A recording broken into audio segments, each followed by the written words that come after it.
Ladies and gentlemen, welcome to the G1 Climax 28.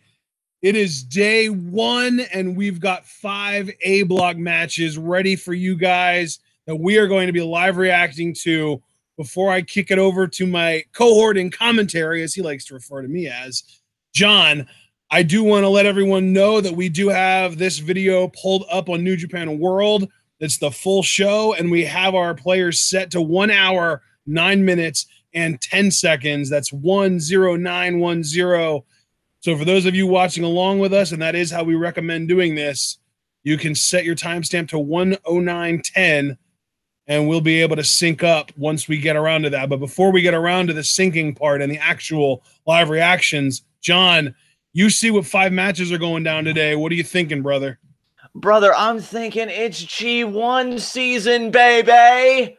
I am hyped for this. G1, I think, is the best wrestling tournament that occurs every year. I mean, the stakes couldn't be any higher. The winner gets the main event of Wrestle Kingdom and an IWGP Heavyweight Championship match.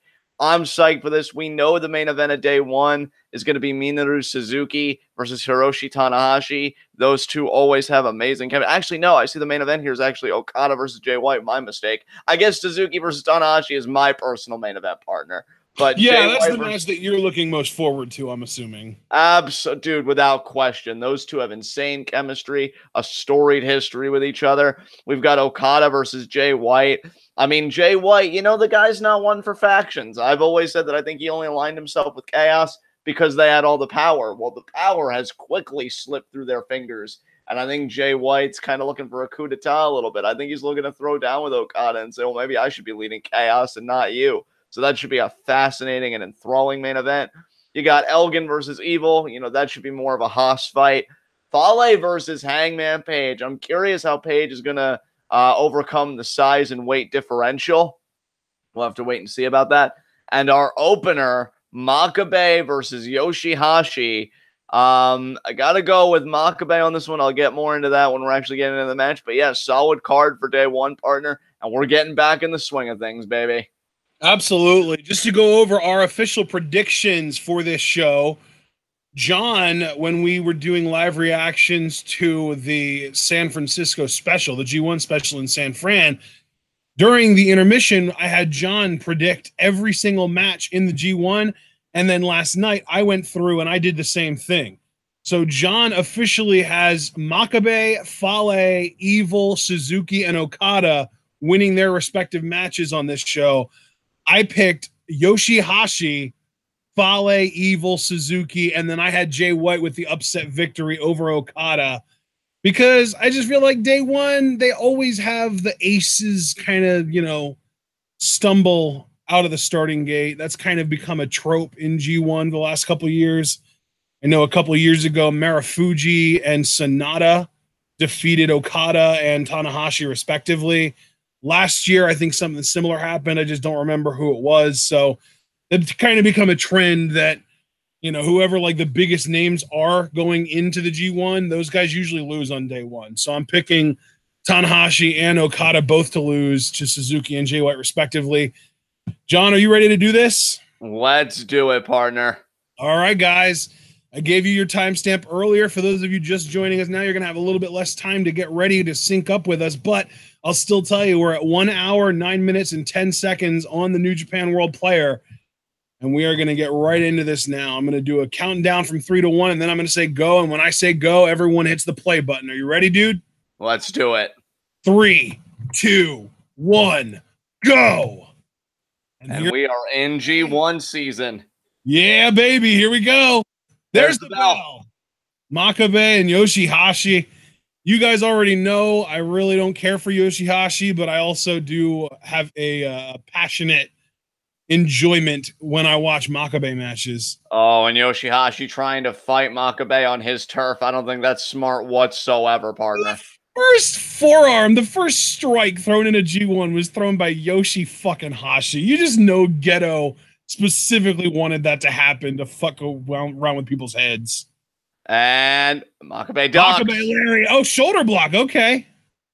I got to tell you, partner, this is an interesting contrast to me because Makabe, we know last year, really began the G1 with a full head of steam. I mean, he was dominant. Of course, he had what we, affectionately called his cheat code. As you see YOSHI-HASHI there sends Makabe's face. Dude, that was 2 years ago. That was 2 years ago. I thought that was last year. See, all these G1s are starting to run together for me.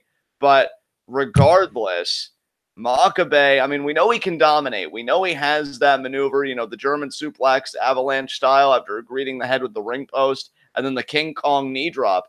YOSHI-HASHI in his first G1, let's not forget, he beat Kenny Omega in his first match. The sternum of Makabe hitting the guardrail. Yeah, Kenny Omega is going to be in the B block this year, kept separate from YOSHI-HASHI, and Omega's first match is against Naito.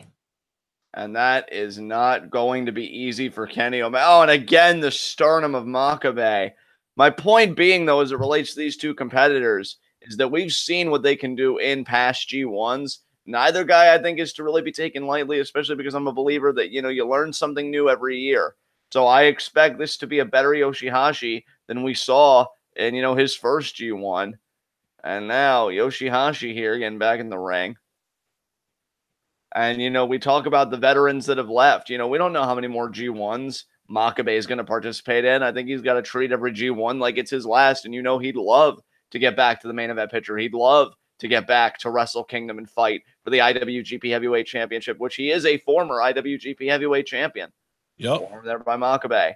Chopped there by YOSHI-HASHI. This just doesn't seem smart to me, though, by the headhunter, YOSHI-HASHI, to try and do a strike exchange with the Unchained Gorilla. And now, I mean, the thing is, he's actually doing relatively well so far, but I emphasize so far because I don't know how long that momentum is going to last. I mean, that's the thing, partner. Like that, you could really see a momentum shift with Togi Makabe, and he could really just unload on you. And YOSHI-HASHI's got to be careful of that fact. Thinking suplex here, stalling vertical, he got it. I mean, the G1. Where men become legends and legends become gods, to run the table against some of the best, not just in New Japan, but in my mind, the world. It's such a feat, and when you can do it, I mean, that's something you could brag about for the rest of your career. Look at YOSHI-HASHI here, a bit arrogant here with the scraping of the foot on the head, but Makabe inviting it, saying, come on, what else you got? Forearm. Yeah, Makabe clearly needs woken up here. Makabe, maybe he's like us, partner. Maybe he needs to be hit a few times to really know it's G1 season, to really know that he's in this. Absolutely. You can see you're staggering a little bit there. And another forearm right to the face. I do find it a bit interesting that YOSHI-HASHI does have his shoulder taped up. I'm curious who the first guy to really take advantage of that's going to be in this tournament. Well, thankfully... and I am looking again. Yeah, thankfully, YOSHI-HASHI isn't going to have to worry about Zack Sabre Jr. because he'd be all over that. Yeah. But Suzuki will probably be the biggest one to exploit it. Power slam there by Makabe. Suzuki is no joke. Him versus Tanahashi is going to be one hell of a barn burner that's still to come. Power slam there to YOSHI-HASHI. I do have my G1 tables, by the way, guys. I made them again this year, so I'll be ready to record the results of this match and keep point totals. Forearm there by YOSHI-HASHI. Chop there to Makabe. By the way, since you did mention Suzuki taking advantage of YOSHI-HASHI's shoulder issue, he's got Suzuki on day 5. Well, then he better pray. Just like Tanahashi better pray because he still hasn't gotten that bicep repaired. And Suzuki doesn't give one iota of a fuck about that. And Northern Lights. Day 5 is 6 days from now. So that's YOSHI-HASHI's clock right there. That's how long he has left of being, only mildly in pain rather than in severe deteriorating pain. Absolutely. And I'll look at these elbows here. These back elbows by YOSHI-HASHI to escape the waist lock. Oh, wow, what a chop. That was like a judo chop from Makabe. Oh, right. Chop that right to the head. Oh, sledge there by YOSHI-HASHI. Another chop. Lariat. YOSHI-HASHI a few months ago targeted Naito. I think YOSHI-HASHI's been a bit hungrier than he's been in the past. I think he really wants to make a name for himself here in New Japan. See these forearm strikes here between him and Makabe. There you go, Makabe. That's what I'm talking about. God, can you imagine if YOSHI-HASHI actually managed to win the A block? What an upset that would be. It'd probably be the biggest upset in G1 history. And Oh what my a strike! God. Hey, YOSHI-HASHI isn't fooling around, man. He knows who he's in the ring with, and he's taking that very seriously. Off the I ropes. also noticed he no longer has loose explosion on his ass, so that's a nice upgrade. Yeah, see, he's evolving, man. He's evolving as a competitor, slowly but surely. That was a hell of a left arm lariat by Makabe, though. Yeah, Makabe is a guy you can never count out. You've made the apt parallel in the past between him and Scott Steiner. You know, both guys really started out in the business as almost like these technical wizards, very scientific, and then they evolved to just be more powerhouses and just strikers and brawlers. You know, guys that would seem more inclined to be in a bar fight rather than on a wrestling mat. And Lariat in the corner there, and the Unchained Gorilla. Oh, wait a minute here. No way. Is he thinking about this early? He is. He wants it. And YOSHI-HASHI hanging on. He's hanging on, but we know what Makabe likes to do out of this position if his opponent hangs on. Oh, but the back elbows. We know that that's the ultimate kind of counter to it. Oh, and YOSHI-HASHI escapes times, it. and now YOSHI-HASHI thinking powerbomb here. If he gets it, he'll probably stack Makabe up. I think he likes to do a jackknife cover with these power bombs. There, that's going to be a sit-out there. Sit-out power bomb into the pin, but only a 2 count. Makabe barely got the left shoulder up. Yeah, the gorilla hasn't been tranquilized enough, so to speak. And now, I personally, I've always said this every year we do G1. I know it's not how you start in tournaments like this, it's how you finish, but still, it's a great psychological boost to win your first match. Oh, YOSHI-HASHI thinking karma, that pump handle driver. And Makabe, though, had it so well scouted. Forearm to the face. Off the ropes. Wow, what a lariat by YOSHI-HASHI. Can't even call it a desperation lariat anymore. He's not desperate yet. Nice Meteora. 2. No. Makabe there staying in it. And now could it be the butterfly lock? It is. YOSHI-HASHI here just smothering Makabe with his offense. Damn.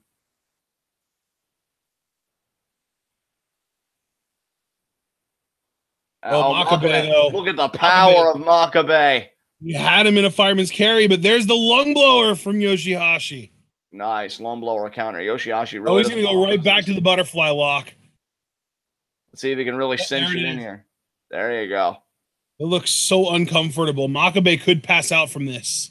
He's definitely contorting Makabe in all sorts of ways.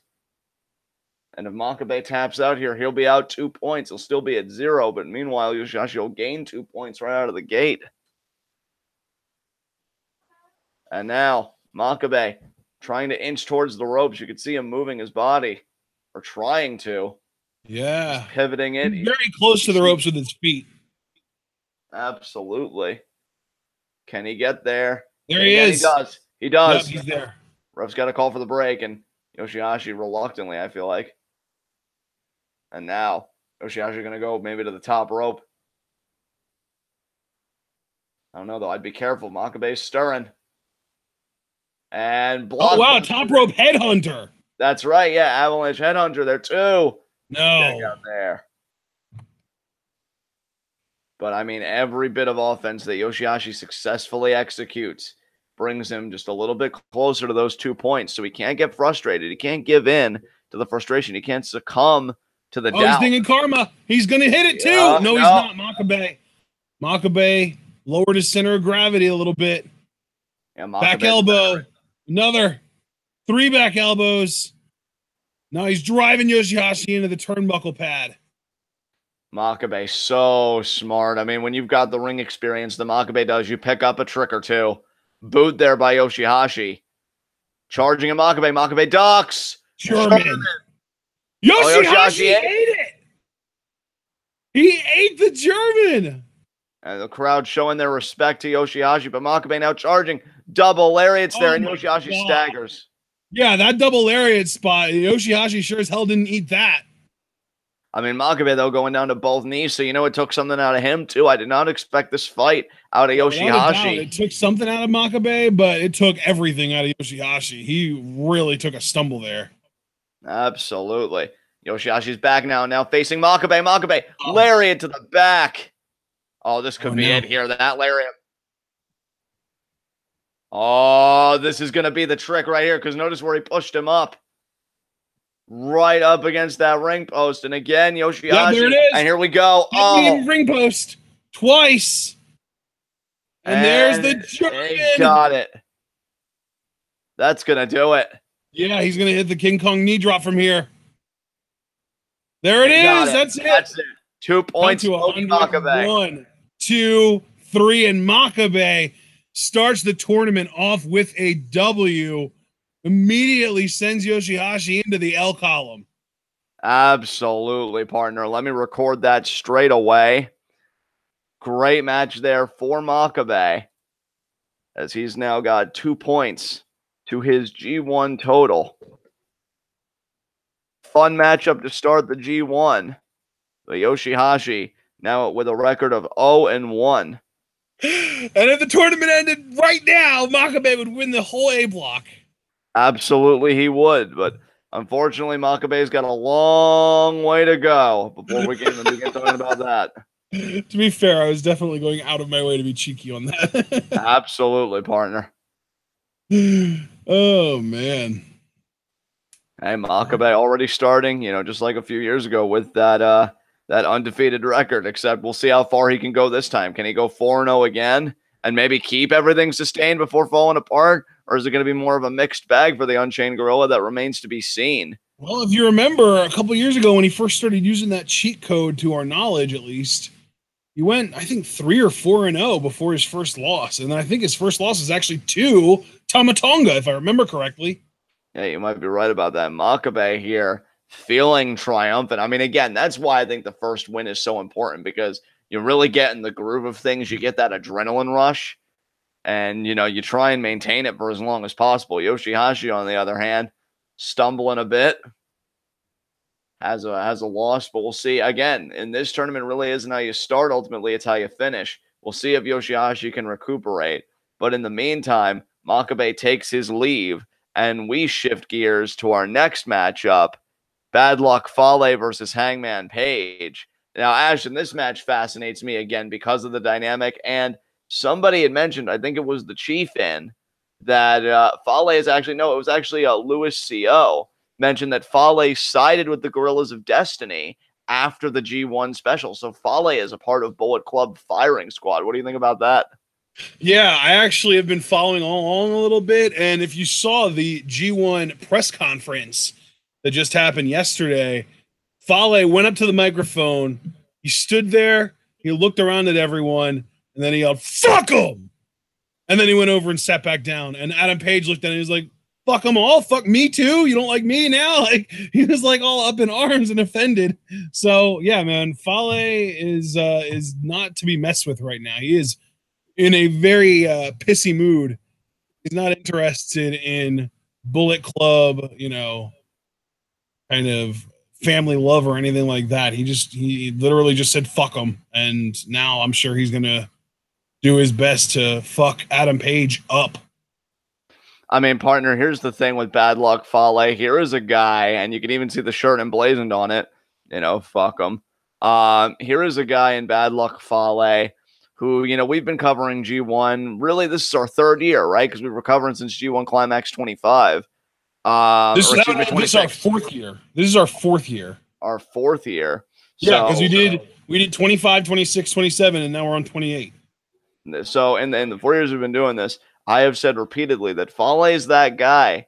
He's repeatedly gotten to that upper echelon. That guy that some people could, mumble. That guy could be world champion, but he's never really won the big one. And there was one year, when AJ Styles was still in Bullet Club, that Fale was close to winning the block, but AJ cheated him out of it. And I've always thought that if Fale could just put the pieces together, he could easily run the table, not just of his block, but really of the whole tournament. And, maybe this year will be that year. Maybe a change in perspective, maybe a change in attitude, maybe Bullet Club imploding as it has given Fale a sense of freedom. No more about this factional warfare. The underboss is going to worry about himself. And speaking of people worrying about themselves, Hangman Page making his G1 debut always exciting, partner, when we see a G1 debut. What do you think's got to be going through Page's mind right now? Well, we've actually got 2 G1 debuts today. Adam Page, obviously, you mentioned his first G1 match ever, but also this is Switchblade, Jay White's first G1 ever as well. Did you know that?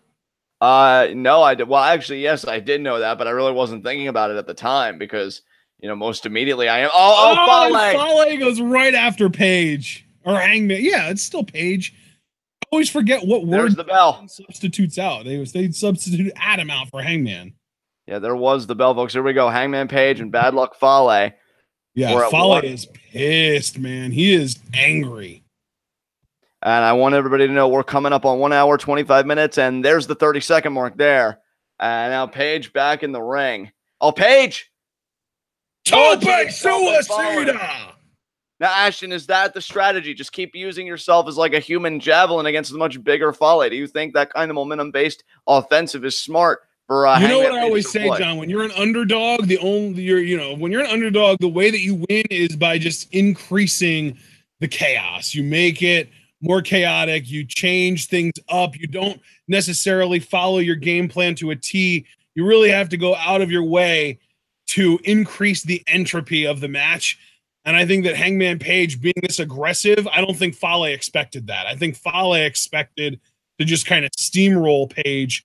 So Page really going after Fale, being aggressive, kind of treating it like he really is more dominant. I think that that's a really great way to increase that entropy that I was talking about. I mean, Ashton, I got to ask you a question. As you see the body shot there by Fale, and Fale now sending Page into the empty chairs. Jesus, Hangman got thrown. Fale is dominant right now. Fale, and this really is the most dominant that we've seen Fale in a while. He's lost a significant amount of fat weight, which is really great because you could even tell when he first came out, he looks leaner than usual. He looks great. I mean, he's still definitely got a crazy size advantage over pretty much everyone in the G1, but now it's more of a healthy size advantage. Now he might not be sacrificing as much speed and quickness to everyone as he has in previous years, which is horrifying to think about. And again, just tosses Page in there. This may be the healthiest Fale we've seen physically and mentally, given that now that the Bullet Club really has imploded, nobody's trying to keep something toxic and failing together. Fale can really focus on himself. And Ashton, what I was going to ask you earlier on the Hangman Page side of things as he begins to recoup is, listen, we talk about the size and power differential, right? I mean, I personally don't think that Hangman Page can get Fale up for the rite of passage. Should Hangman Page adjust his expectations for maybe a count-out victory or maybe try and learn a submission or something on the fly just so that you could really change that game plan as you're talking about and up that chaos? I don't know, man. I know Page might be a little bit stronger than we're giving him credit for. I think that there's definitely a possibility he could get followed up for the rite of passage. But you're right. If he can't, he definitely has some figuring out to do. Maybe he'd have to win with the buckshot lariat. I don't know. Maybe. And Fale just stepping on Hangman Page, which is quite poetic because Hangman Page is the first step for Fale to win this block. And now Fale just stomping on Page. And you and I have talked for years about the potential we see in Page. And now there's the forearm there. He's going to try and show it to all of us here. There's another forearm. And oh my God, the one by Fale just totally cancels Hangman Page out. Good God.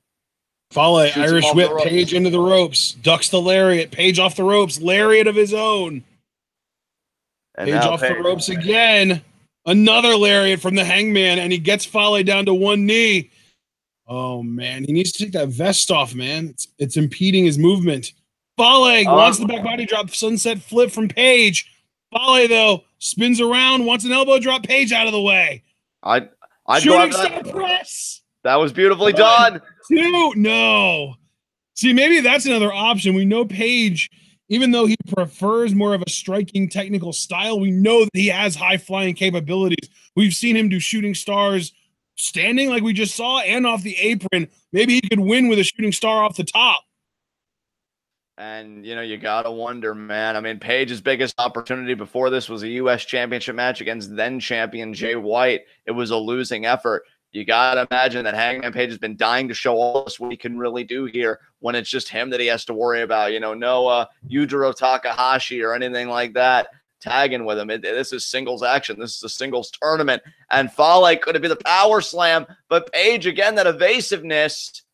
Shoves Fale off the ropes. Page wants a German. Fale too heavy. Yeah, Fale, a big dude. Back elbow. What a back elbow there by Fale. Oh, when misses the lariat, Page wants a German. Oh, God. Almost had him up. Fale drives Page back into the turnbuckle.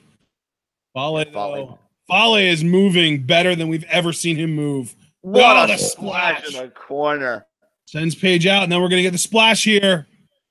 Oh, my God. Doesn't he call it the falling coconut? And kick out there. It sure is.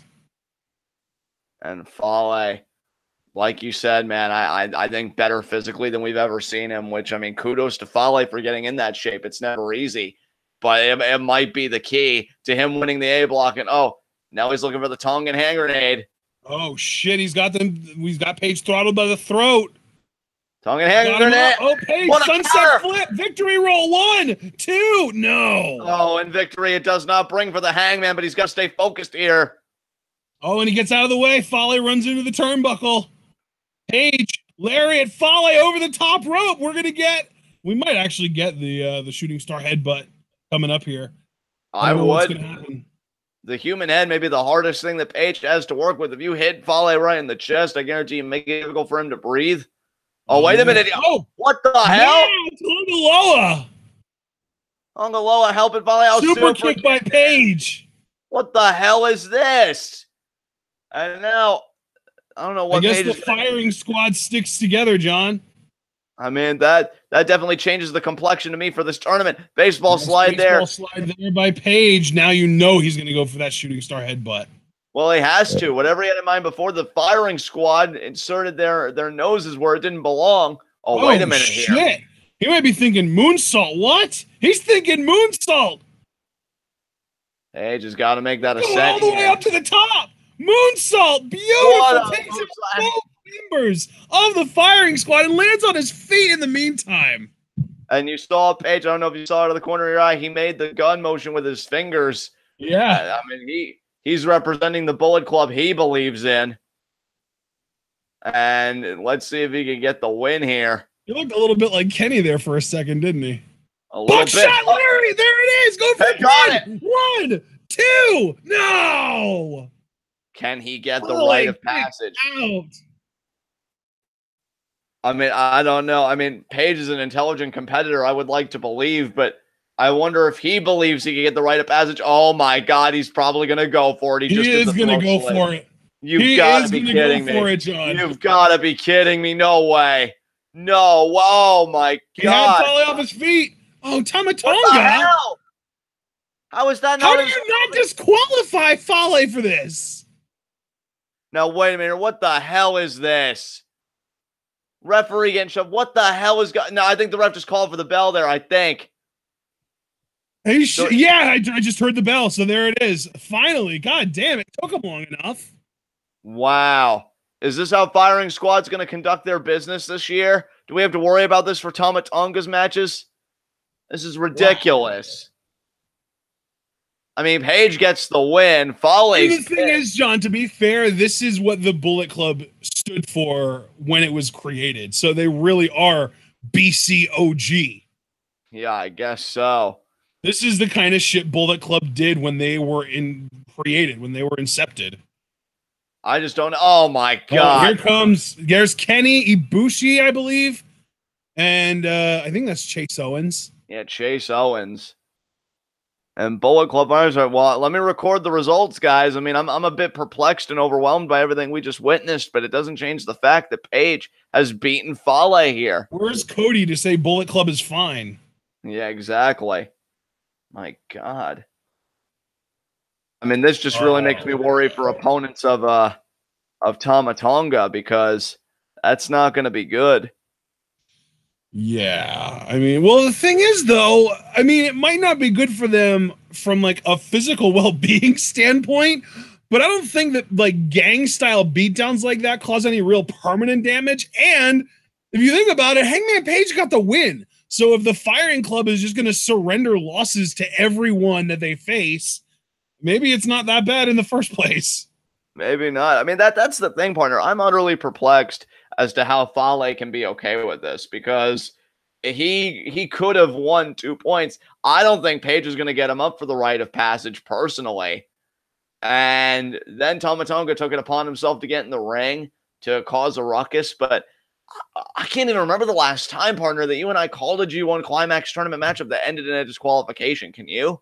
No, I don't think we've ever seen it before. I think this is the first time we've ever seen a G1 match end by disqualification. And I say it's the first time, but I mean, based on what we just saw, it will not be the last time.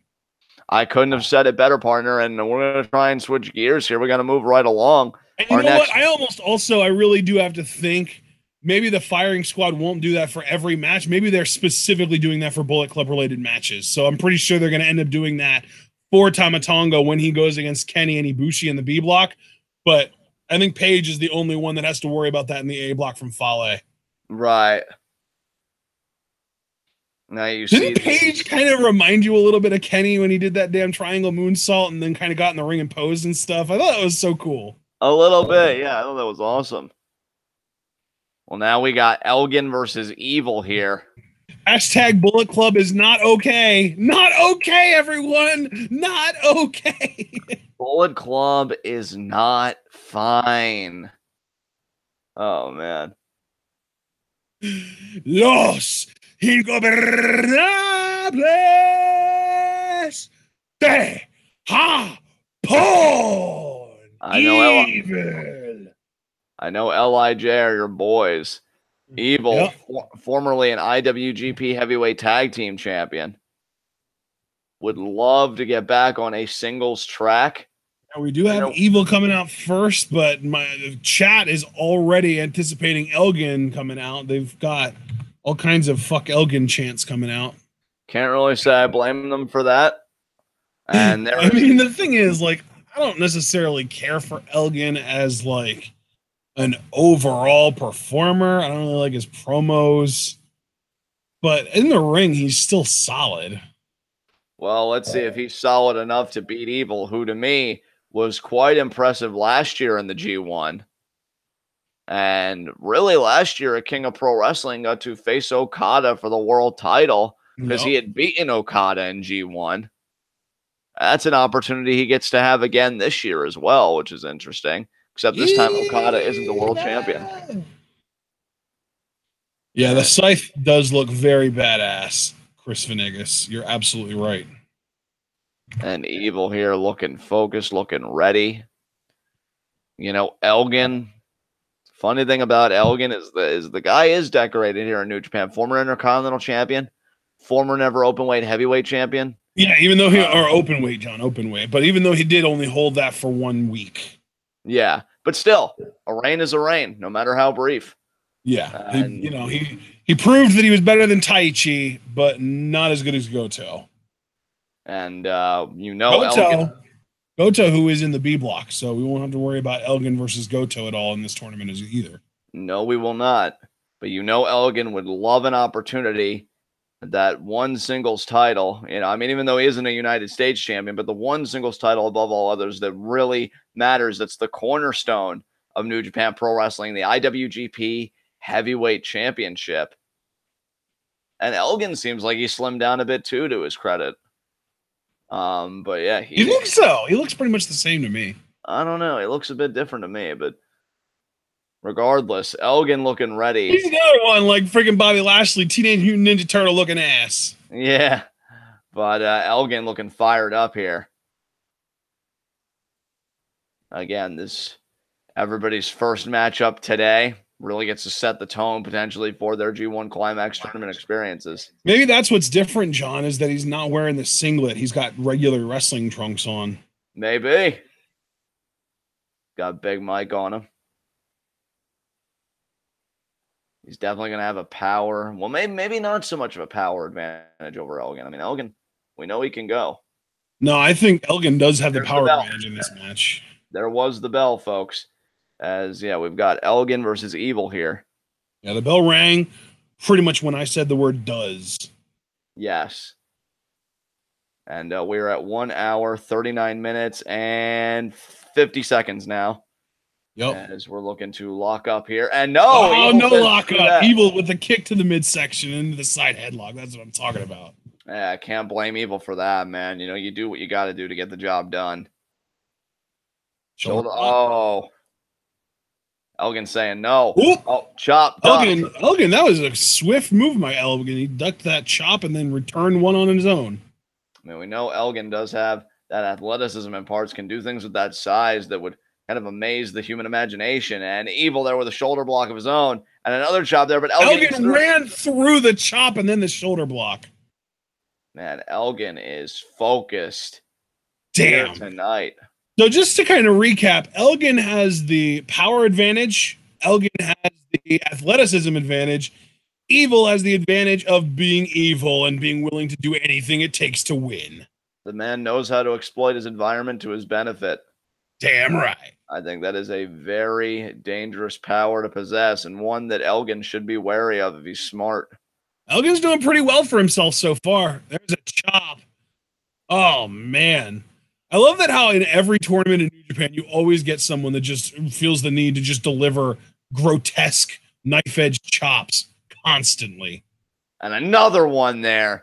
Only looking to flay the chest of Evil, but look at Evil's positioning. Oh, no, never mind. A couple years ago, we had Marufuji. This year in G1, we had NJPW, or goddamn, in Best of Super Juniors, we had ACH. Now Elgin's starting to do it, and there he lariated the ring post, unfortunately. And now, Evil. Oh, and he kicked. There you go. That's what we're talking about right there. Evil sees an opportunity. He sees Elgin is favoring his arm after Evil got out of the way to force Elgin to kind of lariat that ring post. And what does Evil do? He capitalizes. He goes after the already injured arm, and he is destroying it. He threw it onto the ring post. Oh, my God. There with the chair to the ring post.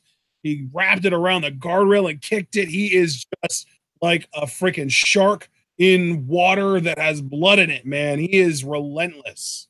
Absolutely, and who could blame him? And the bad thing here for Michael Elgin is, with that arm being targeted, you know, that's going to be a problem that lingers throughout the rest of his tournament experience.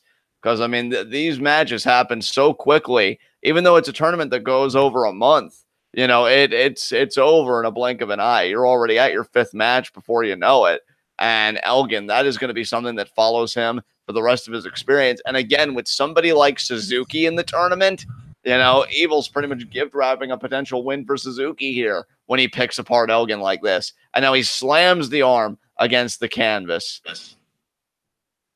And Evil just picking apart Big Mike here. And, you know, you take away the arm. You may take away some of Elgin's repertoire here. You know, that rotating power bomb that he does and stuff like that. And, oh, there's a chop there with the bad arm, though. See, out of instinct, Elgin uses the bad arm, and he immediately, the pain reverberates, and he's wincing. And then we've got, like, a hammer, like, and, oh, driven right into the turnbuckle. Look at Evil. Evil said, oh, you're stronger than me? Oh, you're more athletic than me? Yeah, how does that work out when you have one arm? That's pretty much what Evil has done here. He's taken away a limb from Elgin, and Elgin now trying to take a defensive posture, but Evil's going to be all over him. Right arm, too. That's his lariat arm, John. Oh, and rake in the eyes now is Evil, trying to impair the vision next. Wants to leave Elgin with nothing, and ringing the arm again and slamming it against the canvas, and there's the senton. I mean, we said, because if I remember correctly, wasn't Evil's record last year like 6-3 or 7-2 or something? He had a very impressive record last year, and it was definitely a solid record. Let me actually look just to check and make sure, and I'll get right back to you once I find it. Evil was 6-3. Yeah, 6-3. I mean, that's not a bad record, brother, in a G1 at all. And, like, I think it's because of stratagems like this, of taking away a guy's limb, of exploiting the environment that gave him that 6-3 record. And I think you can expect something similar this year, just by what we're seeing him do to Michael Elgin. I mean, this is impressive. And Elgin trying to fight through. You can see the pain etched on his face. In my official G1 predictions, I think I had Evil going 5-4 this year. I mean, still a winning record, but worse than last year, which is interesting. I mean, yeah, everybody doesn't always improve every year. That is true. And right back. And now the knee there to the back of Elgin. And Elgin trying to fight through the pain. Oh, actually, I have Evil going 4-5 this year. Oh, I see him coming out with a losing record. Yep. Elgin. Elgin still favoring that arm. Oh, but Elgin.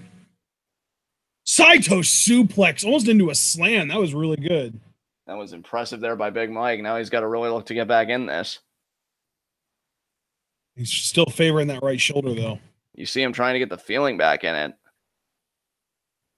But Evil, that's the thing. Evil can suffer a back suplex with this maneuver or that maneuver, but he's still kind of winning the match in a way because that arm is still hurting Elgin. There's the elbow again with the bad arm, though, and he immediately goes back to it after every bit of successive offense. Off the ropes, Evil hangs on, and now look at Evil creating that distance.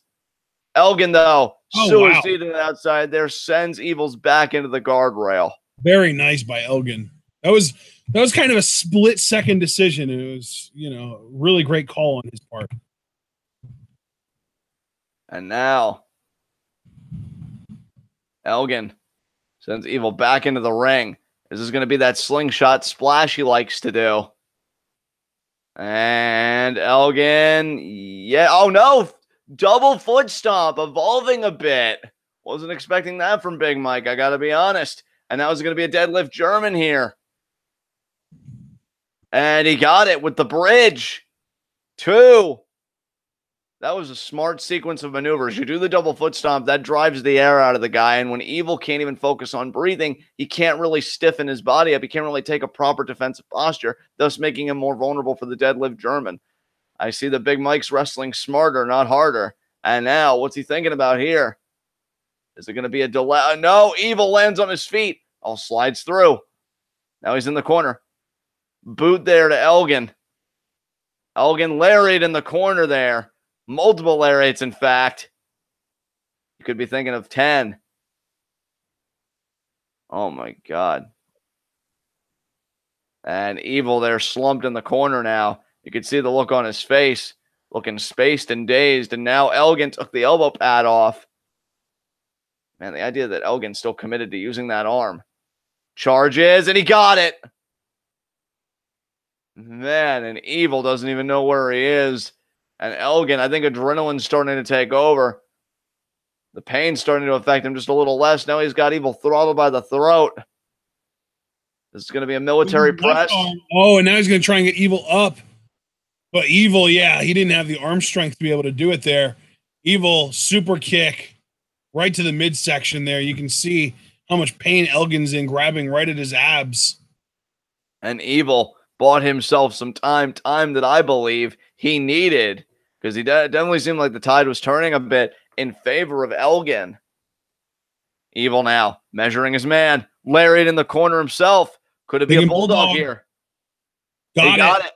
Beautiful bulldog there. Lateral press. Only a 2 count, but Evil transitions into a Fujiwara. Brilliant maneuvering there by Evil, given the circumstances of this match. And now he's going to bend the fingers back. Woo, that would be very painful. Oh, Elgin rolls through to alleviate the pressure. He's dropping Evil into the corner. Elgin's still favoring that arm, however. Pump kick by Elgin. What a pump kick by Elgin there. Elgin's going to go off the ropes here. Evil sends him up and over, but he lands on his feet. Elgin lands on his feet on the apron. Oh, went for the shoulder check. Evil with the kick to the face. Now Evil, what's he thinking here? Over the rope shoulder breaker.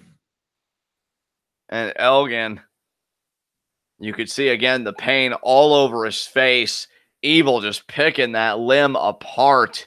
Oh, and now he's going to do the over-the-shoulder arm breaker, but Elgin grabbing him by the hair, preventing him from being able to... Oh, Oh, but he does it over the guardrail. God, that was over unique. the guardrail arm breaker. That's devastating. That was game changing there, I think, for Evil. I think he might have just wrapped this match up. Do we That think was that devastating. Evil is going to win with the Banshee muzzle here? I mean, possibly. Dude, that arm is in tatters. I can't imagine what else Big Mike can do. I mean, I don't even know why the ref isn't initiating a count here, and I think he may start to. Yeah, he is. I mean, Elgin's just slumped there. I don't even know if moving would hurt, and you can see there he's starting to a little bit, but my God. And if you're Elgin, you've got to be cursing this misfortune you're suffering right now, because again, it's not just contained in this one match. An injury like what's been sustained to his arm, the work that's been sustained on that arm, it's going to persist throughout the whole tournament. So everybody's looking at, Michael Elgin as the layup as just an automatic 2 points for themselves. And now Evil. Oh, Elgin in the corner. Oh, man. Bronco Buster style maneuver. Now lateral press there. 2. Elgin again kicks out, but look at that. Control of the wrist. Could it be the Banshee muzzle? Mm-hmm. No, that's not what he's going for here, I don't think. Is it? I think Elgin's stopping it, but I think that is what he was going for. Oh. Elgin trying to counter. Kick to the midsection. Off the ropes. Double lariat there. Oh my. Elgin really not in the place, not in the position to be throwing these lariats. He should really, if anything, he should switch it up. Maybe he's just painfully right side only as far as his sort of coordination goes. Oh, he missed the back elbow into the corner. You got the boot up, but Evil caught it. Discus lariat misses. Elgin with the German. German there by Elgin. Elgin now firing up. I wouldn't be pandering like this, though. You got to move your ass. Oh, and a kick to the arm. Elgin went for the left arm lariat, but missed. It got checked by Evil. Could it be Darkness Falls? And there it is. 1, 2, and Elgin kicks out, gets the shoulder up. Elgin staying in it. How bad does he want those 2 points to start? Absolutely. And now, I got to tell you, I feel like it's only a matter of time before Evil wins this match. And now it could be, no, he's thinking Evil. That's sweeping STO. He's going to go for it, but Elgin grabs him. Oh, rolls him up. No. What's he going to go for here? Falcon Arrow. Oh, Falcon Arrow. But you see, though, not able to initiate a pin. And you can see Evil wincing. Was not expecting that exchange to go south as it did. You definitely came out on the losing end there. Unfortunate for Evil. Absolutely. But for Elgin, for every bit of successive offense he executes, it buys him just a bit more time. To maybe get a little bit more feeling back in the arm than he had previously. And he's got to fight through the pain. But the idea that he's already dealing with this in match 1 does not bode well for the rest of his tournament experience. Forearm there, but again, goes back to the arm. Evil responds. Elgin trying to fight through it. And Evil winding up for the forearm. Elgin pissed off about it.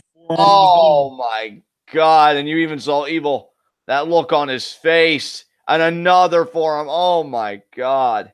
Evil just crumpled.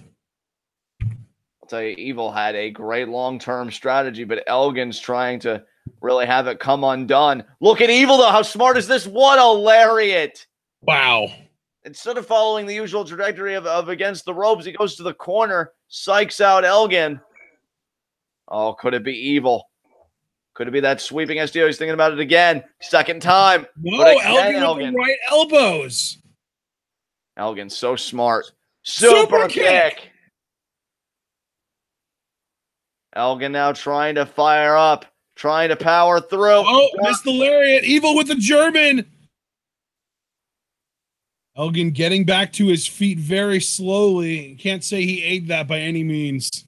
Certainly not. Evil off the ropes. Elgin with the lariat, though. And now Elgin. Maybe thinking buckle bomb here. No. What is Elgin doing here? Elgin, he might be thinking of an Avalanche Falcons arrow. You know what? You're probably right. Oh my, is he going to do a Rana? Okay, I was going to say it looked like he was getting in position to do a Rana, but no, you're probably right. He's probably going for that Falcon Arrow. No, Oh, German's just superplex. flex. Didn't see that coming. Elgin, I don't think either one of us did. Elgin changing things up on us. Only Kick 2 out count. there. And Elgin, he's got to keep moving. And now, calling for it, saying that's it. Oh, no, Evil might have something to say about that. Is it going to be the buckle bomb? He got it. All that's left is the Elgin bomb. He needs to hit the Elgin bomb, but Evil. No. Oh, no. Elgin might do a burning hammer. Evil got out of it. Evil wants a backslide. Elgin checks it. Elgin misses the Evil. Evil, no. Elgin now thinking gut wrench. He has him up in crucifix position. The crucifix hell? bomb. Oh, that might do it. Oh, but he's not done. Rolls him through. He's going to get him up for an Elgin bomb. That's going to be it. That's it. 1, 2, 3. Michael Elgin 1-0 to start G1. Excellent beginning there for Big Mike. I'm going to record these 2 points for him here. That was really something there. Wow, what a matchup. What a matchup. Big Mike getting the win. Yeah, that was very impressive. Absolutely, partner. And now, Evil can say that he is 0-1, which I know you don't want to go back to LIJ with that kind of news, but let me record these results here.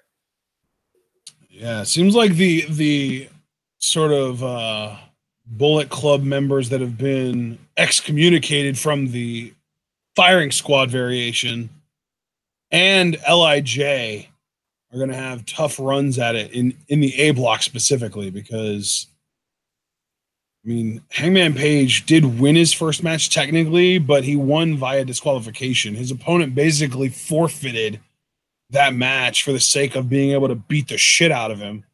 And now we see Evil, the only LIJ representative in the A block, already starting out 0-1 against a guy that I don't think anybody would say is a main eventer in New Japan. So Evil's not starting off on the best foot. Hangman Page started out with a win, but still not the best way to win a match, I would say. Certainly not.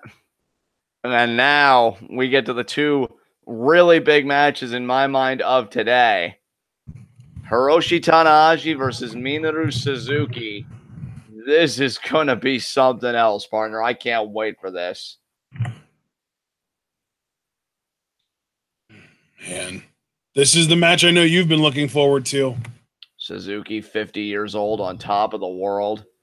Both the Rev Pro Tag Champs with ZSJ and the Rev Pro Heavyweight Champion. He beat Ishii for that distinction. I mean, to be 50 years old and to be that decorated at that stage of your career. And Suzuki said, pro wrestling is my biggest love. I love beating people up. I love torturing people. He said, the day I stop will be the day that I no longer get a reaction from the crowd, the day that I no longer draw crowds. When I'm no longer a draw, that's when I know it's time for me to hang it up. So Suzuki, you got to admire his mindset about the business, partner. I mean, it's a bit questionable psychologically how much he enjoys torturing people. But I think just on that aspect of, I want to stop when I'm no longer good. You know, you got to respect that humility there from the most miserable personality in the world. And here comes Suzuki. Yeah. I mean, Suzuki's a guy, partner, where he found the fountain of youth. Other people asked him to share it, and he broke their fingers off, and he just had a monopoly on it ever since. This guy is terrifying with how good he is. And him and Tanahashi have had many wars in the past. You know, I mean, they even once main evented a Wrestle Kingdom together when Tanahashi was the IWGP Heavyweight Champion, the one title that's eluded Suzuki. And, you know, he's got no gold this year. So if he was to ever win a G1 this year, might be the year. I mean, he doesn't have any New Japan gold. I mean, obviously he has those Rev Pro titles that I just mentioned, but, he's got nothing in New Japan at the moment. He beat Tanahashi for his Intercontinental title. That's worth noting. Tanahashi, back in, I want to say, either 2010 or 2012, he had wars with Suzuki over the heavyweight title. But, in recent memory, it was Suzuki that beat Tanahashi to win his first and only Intercontinental Championship reign here in New Japan. And, Tanahashi has a lot of history with Suzuki-gun, and that history continues here tonight. So, partner, you do have Suzuki winning this, though, right, in accordance with your predictions? I do have Suzuki winning, yeah. Generally, just in general, on night one, I just kind of buy into the idea that Tanahashi and Okada are losing. So Suzuki for this match and then Jay White for the next match. You, on the other hand, had Suzuki for this, and then you have Okada winning the final match. So that's kind of where we differ. And as far as the first three matches go, you got the first match right with Makabe. I got it wrong. I had Hashi winning. We both picked Fale and were wrong.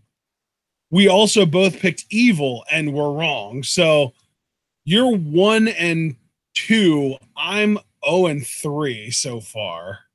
Well, I got to tell you, partner, you see Tanahashi coming out, and I just got to say out of the gate, I don't know if the hubris of Tanahashi, and this is me not trying to pick a fight with him. I usually kind of put that in the back during G1 season, but I do think it's hubristic that you wrestle with a torn bicep, thinking that you're above surgery, thinking that you're above, the faults of the human anatomy.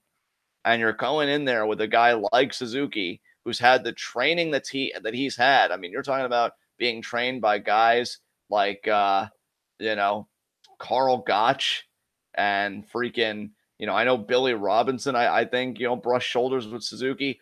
Fujiwara, the very same, has had interactions with Suzuki. So you're talking about a guy that is a submission and catch wrestling specialist. And you're going in there with a bullseye like that torn bicep. That is not smart for the former Intercontinental and IWGP Heavyweight Champion. I don't think anyone has ever gone out of their way to praise Tanahashi for his intelligence in the ring. And as we see here, I'm just going to wait for the bell so I can tell you guys when the bell is rung. There it was. I heard it as well. And I was going to say on Tanahashi's side, he was trained by the legendary Tatsumi Fujinami. Some would even argue that training Tanahashi was probably the greatest gift that Fujinami gave Japan. And Tanahashi does pay homage to his mentor, employing things like the Dragon Screw and the Dragon Suplex, moves that Fujinami, known as the Dragon, innovated in Japan. Because now we're going to do a Greco. Oh my God, right out of the gate. Just right out of the gate. Oh my God, I've never seen Suzuki like this, right out of the gate. And now Tanahashi, though, right back. Tanahashi trying to slow things down a little bit. He can't keep up with old man Suzuki. Oh, he called the boot. Could be the Dragon Screw early. No, just the elbow. Oh, went for the kick. Tanahashi lands on his feet. No. Suzuki missed. Now, behind immediately. Sleeper. Holy shit. And then immediately goes to the ground. Now back to the sleeper. Oh my God. Oh, there's the snapmare by Tanahashi. Oh, man. Oh, the strike. Left-handed slap. Tanahashi off the ropes. Suzuki. Oh, kick to the knee. Takes the knee out. Oh, well, we know Suzuki loves those knee bars. I love Suzuki so much. Oh, knee bar. Oh, no, heel hook. Oh, my God, heel hook. Oh, and Tanahashi trying to alleviate the pressure, trying to get to the ropes. Suzuki's amazing. Hey, Suzuki said he walks away when he stops being good, and by the looks of it, that's not going to be for quite some time. Yeah, no time soon. That's for damn sure. Which, I mean, hell, that's great for all of us. Not so great for Tanahashi at the moment. I mean, that's the thing about guys like Suzuki, though, is that they can afford to last forever because they don't really do anything highly risky in the ring. They just kind of, the hardest bumps that they usually take are moves delivered by their opponents, which, I mean, there's only so much you can do to prevent that kind of thing from taking place. And oh my God. Oh, he's going for the other foot. I think he was. If he gets this, this might be the quickest Tanahashi Suzuki matchup we've had. Oh my God. Did you expect Tanahashi to be in this kind of predicament? What did you say? I said, did you expect Tanahashi to be in this predicament so early? Absolutely not. No. You're talking about a guy that built this company on his back, a multi-time heavyweight champion, And Dude, Suzuki. look at Tanahashi's right foot. Your foot is not supposed to bend in that direction. I mean, I'm just going to call a spade here. Suzuki treating Tanahashi like he's a young lion right now. This is unreal. And Tanahashi, can he get there? Can he get to the ropes? Oh, my God. Look at the pain on his face. Look at his foot, dude. You don't even see his face. His foot's bent the wrong direction. Oh, my. Oh, and Suzuki. Suzuki. Tanahashi's got to kick him off here. God. He's not done. Oh, my God. Jesus Christ, Suzuki. I love too that he's not even going after the already damaged bicep. He's saying, screw that, I'll create my own injuries. Yeah, I mean, that's the pride of the warrior. He doesn't want any gimmies. And now Tanahashi thinking, well, maybe if I can fight out of this hold. Look at how his foot is bent. That's not right. That's so bad. We haven't even been in this match 5 minutes, folks, and this has already happened to Tanahashi. That is horrifying. You think Suzuki wants to win the A block? He keeps going back to the other leg, too, for added leverage. You evil son of a bitch. Oh, and Tanahashi, he's so close, like fingertips away. Oh, my God. Suzuki's pulling him further away. He's got him in an ankle lock now. Oh, my God. Oh, my God. Suzuki, you lord. And he's still dragging him back. Absolute wrestling god. And would you say that's a proper ankle lock, partner? Oh my God. Yeah, that's devastating. Oh, gee, and Tanahashi, the free leg, but Suzuki oh my God. I love Suzuki. This is why Josh Barnett, the very same guy you'll hear doing English commentary, has said he fears Suzuki. Oh no! Like a double wrist lock, and he's got the other leg heel hooked. That's it. How is Tanahashi even supposed to escape this hold? Oh, Tanahashi trying to reverse the pressure. Oh my God! Suzuki follows him though. Suzuki follows him though, and he maintains control of the leg. Now he's got him in a knee bar. That's a knee bar. Oh my God. Suzuki's amazing. There aren't enough positive adjectives to describe Suzuki right now. Are you fucking kidding me right now? We've been watching Suzuki enjoyably, I might add, for years. STF. Oh my God. Back to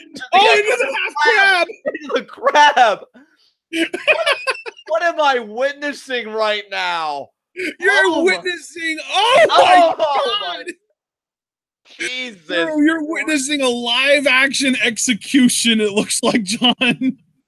Suzuki, I think this man might be the best grappler in the world. Dude, look at his feet, too. He's about to key in Tanahashi's left leg, too. Oh, my God. Back to the heel hook. Right back to the heel hook. There it is. There it is.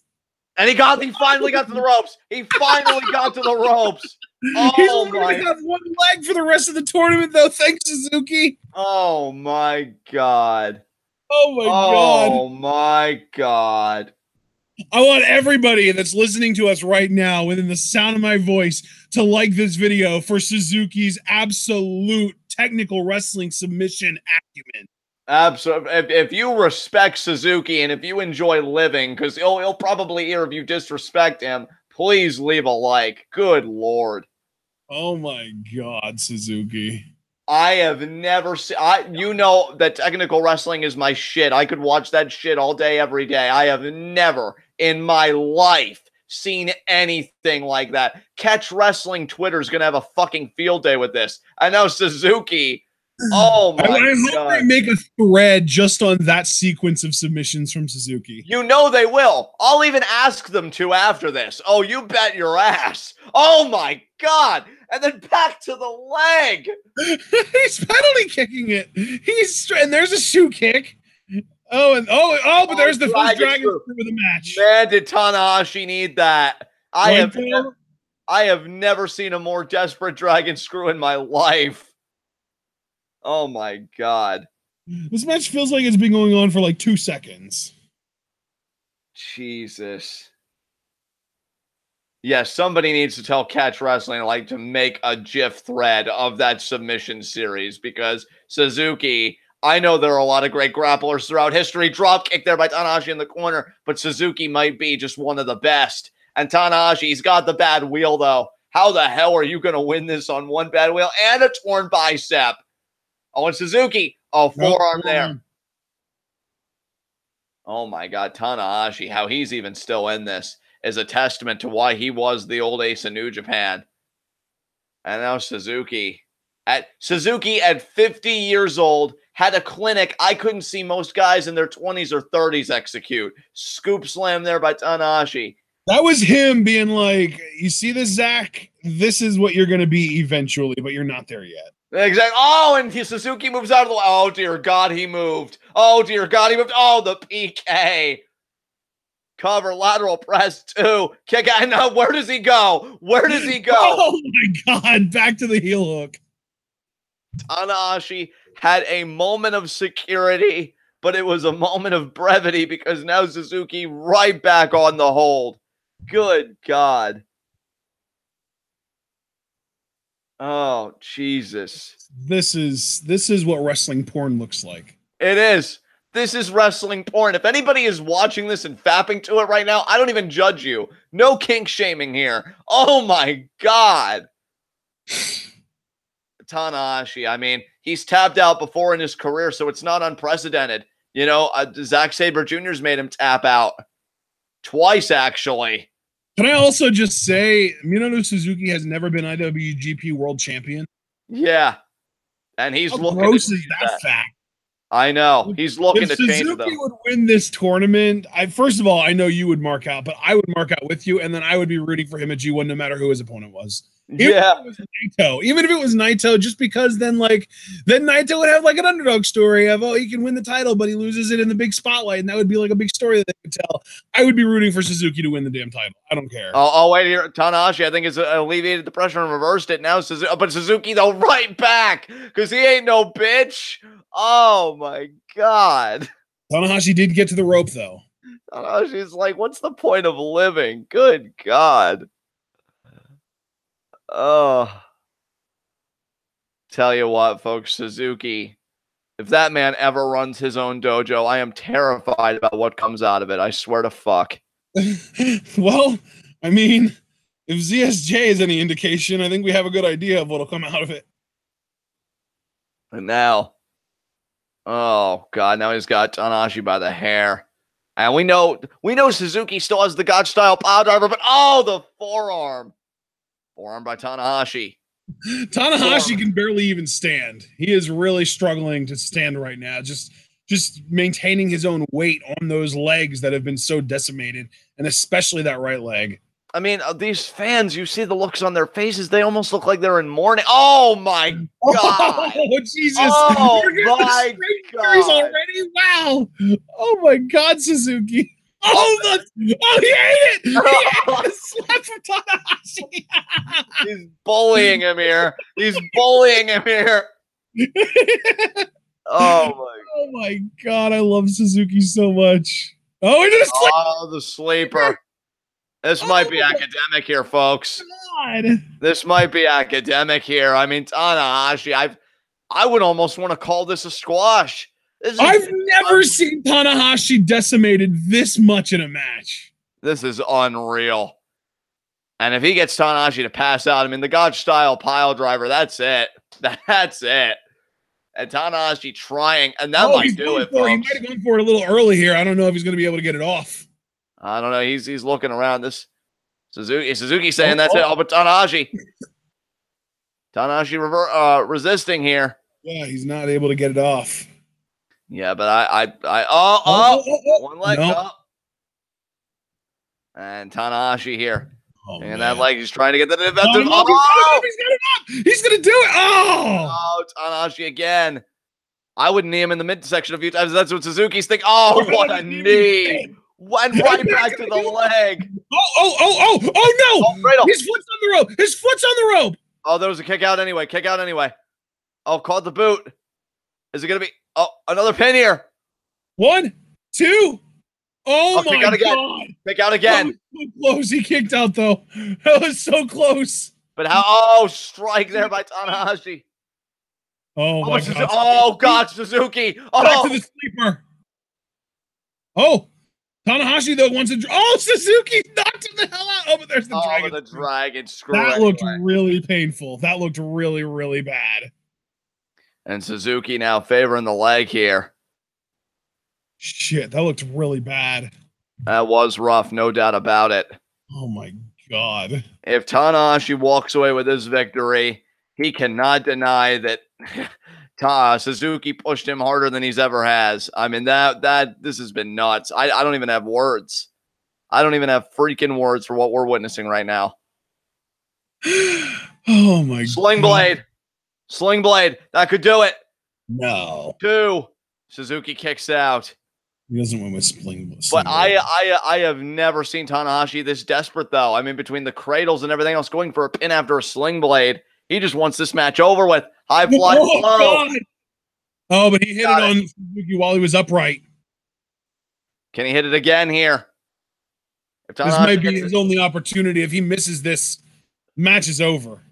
And Suzuki's arm's moving. That's it. Oh, but he hit it. He hit it. That might be it. 1, 2. Yeah, that's it. Tanahashi wins. Wow. What a reversal of fortune. Absolutely. Tanahashi getting the win here. Wow. But you can't say that he didn't earn it. I mean, Suzuki put him through the ringer. Unreal contest here tonight. And Suzuki, I mean, again, that was just a small taste of what the rest of the competitors are in for. And I've said before, it's not how you start, it's how you finish. Suzuki's far from out of this thing despite losing his first match. Oh, man, he's got 8 matches to go. We'll see what he can do with them. But, man, what a match that was. I'll say, wow. And I'll tell you, even in a loss, I am still terrified of Suzuki. Well, and that's the thing, too, is that even though Tanahashi did win, he still got decimated and is going to really struggle with the rest of the tournament. Oh, God, Suzuki cannot be in a good mood after all the work he did to come up short. Even threw Desperado aside. That's rare. Tanahashi limping. You could see the limp there. Suzuki did a number on him here. That was, I have never seen a sequence like that in my life. And to know that Suzuki can execute it as flawlessly as he did at 50. I mean, god damn.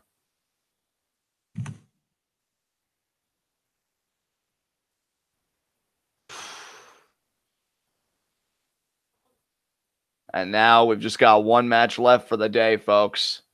Jay White, the Switchblade, versus the leader of Chaos and the ace of New Japan, Kazuchika Okada. It's going to be one hell of a main event. And you just got to wonder. That was fun, man. I mean, if every Suzuki match is going to go like that, even if he loses a lot, I'm down, man. That was extremely entertaining. I fucking love Suzuki. Absolutely. Suzuki, like I said, man, one of the best. I feel like a match like that, he might have just retaken the *1 spot on my New Japan Fave 5, but I mean, that's still to come yet. That's like, won't be until August. Right? Aren't we doing it in September? Our next Fave 5? So Suzuki still has a little towards bit the end of August. Yeah, so damn. Actually, I think I have it planned out already. Let me pull up our schedule. I have a separate schedule that I don't have pasted on Twitter because it doesn't fit in one page. 5 Fave 5's number 5, Thursday, August 23rd. All right. Well, we'll see if Suzuki can take the #1 spot on my New Japan Fave 5, because after a performance like that, that's one hell of a start. We got to remember that Ishii is a thing. Oh, man, and Switchblade about to... Oh, yeah. And speaking of Ishii, you know he's going to end up being your #1 just because it's going to be coming fresh off G1, and Ishii G1 performances are always ace. Absolutely. I actually went back, speaking of ace, and I watched his match with Tanahashi last year where he performed that perfect fucking sharpshooter. I even shared that with a friend, and he said, "You have blessed my eyes," That's what Ishii does to people, folks. I can't wait to call his first match soon here in the G1. And there is Jay White looking to bounce back after losing the United States Championship to Juice Robinson. John. Yes. Okay, I was talking and you were talking, and I was like, "Can you hear me?" And you just kept going. So no, I couldn't hear you at all. Well, now you can hear me, right? Yep.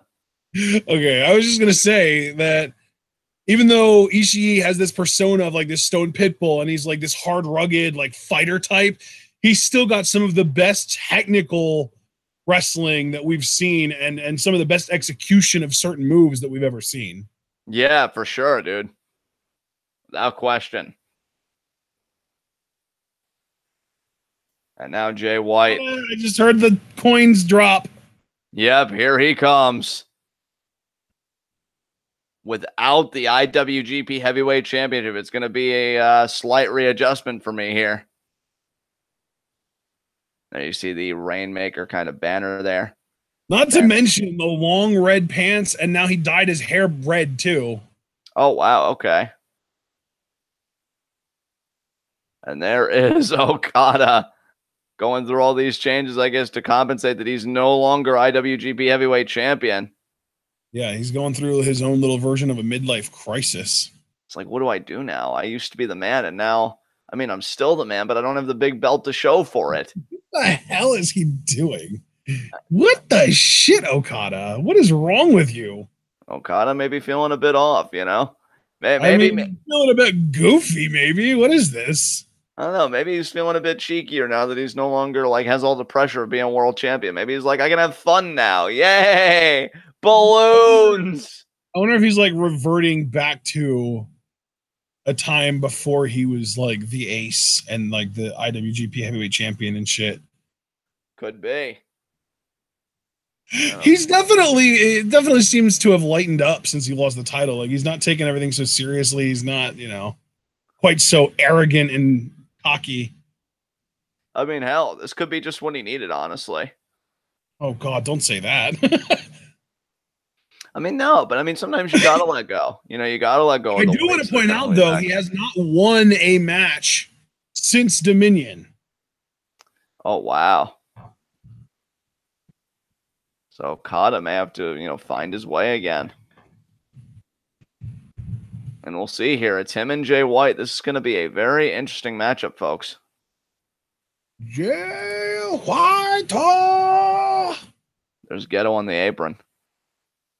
Ghetto like a mentor, a father figure to Okada.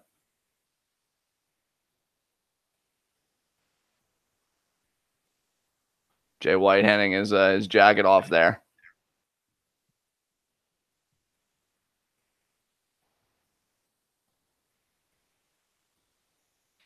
Just waiting for the final bell ring of the day. Yeah. Referee checking Jay White.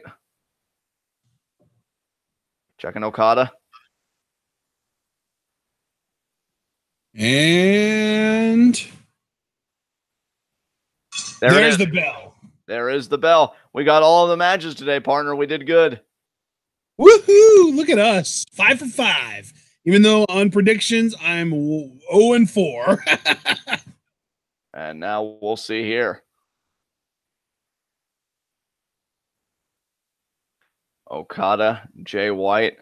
You got to wonder if Jay White's going to be blinded by anger because he lost the U.S. Championship. You got to wonder if Okada's going to be blinded by, you know, doubt or any kind of self-confidence issues, no longer being the IWGP Heavyweight Champion, which is such a rare thing, you know, for Okada. And now Jay White offering the hand. They are in the same faction, but I would feel like Jay White is baiting Okada in. And Okada seeming tentative, not taking the hand right away. Jay White's got his hand behind his back there. So I just went back and looked, and if we include tag matches, which I wasn't, Okada is 6-4-1 since losing the IWGP World Title. But if you only look at singles matches, he's 0-1-1. He lost a match to ZSJ for Rev Pro, and he had a 30-minute time limit draw with Suzuki on Suzuki's 30th anniversary show. Oh, wow. Okay. There's the lockup there. You saw Jay White went for Blade Runner early, and Okada went for the Rainmaker. They kind of smile at each other. They know what to expect here. Is he going to do the fake chop thing still? Oh, yeah, he totally is. Oh, it's kind of rubs Jay White's head. Low-key adorable. Stop there by Jay White. And another. And another. You mentioned earlier, partner, during Hangman Page's matchup, this is Jay White's first G1. It is, yeah. Jay White's never been in a G1 before. This is his first opportunity, and a lot of people are saying that that might actually translate to some major success, at least early on, because there's no way to really scout his G1 if he's never been in one before. And there, a nice side headlock takedown by Okada. He's got Jay down on the mat in a side headlock. It's up to Jay to figure out how to get out of this. And what a statement Jay White could make to the rest of the locker room if in his first G1 match, he beats Okada, who just had a record-breaking run as world champion. And I did officially predict that to happen, so we'll see. Now Okada really working the side headlock. Jay White there with the side punches. There's a punch in the midsection. Pushes Okada off into the corner. Oh, but Okada vaults Jay White over on the apron. Forearm there by Jay White. Jay White going to go to the top rope, but Okada there meeting him there with the right hand. Don't want to give Okada those opportunities. Is he going to bulldog him? Either a bulldog or maybe a headlock driver. He's just going to drop him. Yep. And he does. There it is. Been a while since I've seen Okada do something that cheeky. Absolutely. Oh, he's thinking drop kick. Oh, wow. Single leg drop kick there by the former IWGP heavyweight champion. Yeah, sends White out to the outside. Curious if Okada's going to try and capitalize on something here.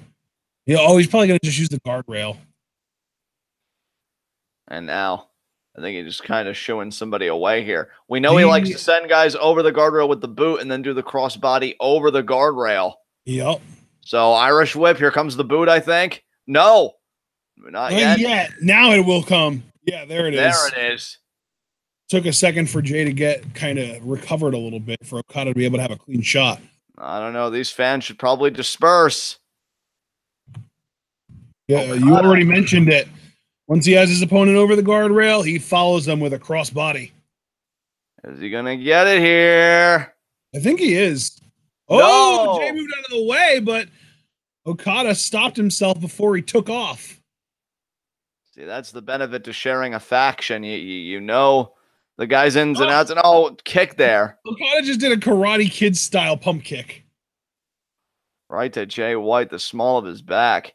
Now clubbing blow to the back. You can really tell Okada's letting loose a little bit now. He got long pants. He's dyed his hair. He just kind of, he comes off as very aloof to me right now. I kind of dig it. I think there's a difference between being the performer that you want to be and being the performer that you have to be. Yeah. When you're a world champion, you're representing an entire company and their interests. So you've got Okada in the music videos and in the Tekken video games and wearing the suits and being the consummate professional. But Okada, knowing that he doesn't have to bear that responsibility. I mean, Kenny Omega was the one in the, Fire Pro Wrestling commercial that New Japan was a part of. It's, Kenny Omega doing the press conferences. Now, there's a Saito from Jay White. And yeah, you're definitely right. And I was even thinking, John, I wonder if Okada's a little bit of a punk rock kid at heart. Possibly. I think we're kind of seeing that now. Yeah. I wonder if he's going to get some gauges in his ears or something next. I mean, maybe. I mean, dude, now that Okada, and like I said, I made that distinction for so many years, Okada was the performer that New Japan wanted him to be. This may be the chance. Oh my God. Right in the guardrail and right in the apron. And notice where he's hitting that arm, which I think might be the Rainmaker arm, but I'm not sure. And again, driving the back into the apron. Yeah, he's really focusing on the back. Jay White, man. Oh my God, just back and forth between the apron and the guardrail, and referees admonishing Jay White for it, but it's technically not illegal. If anything, the referee's thinking about just kind of calling the match here in favor of Jay White because Okada doesn't seem to be able to defend himself. Certainly not. And Jay White wouldn't mind that whatsoever. But, as I was saying before, Jay White just mauled Okada, and there's a chop there. Okada having the chance to be the performer he wants to be. It's going to be a psychological adjustment for all involved, including Okada himself. You know, and right into the guardrail again, the back.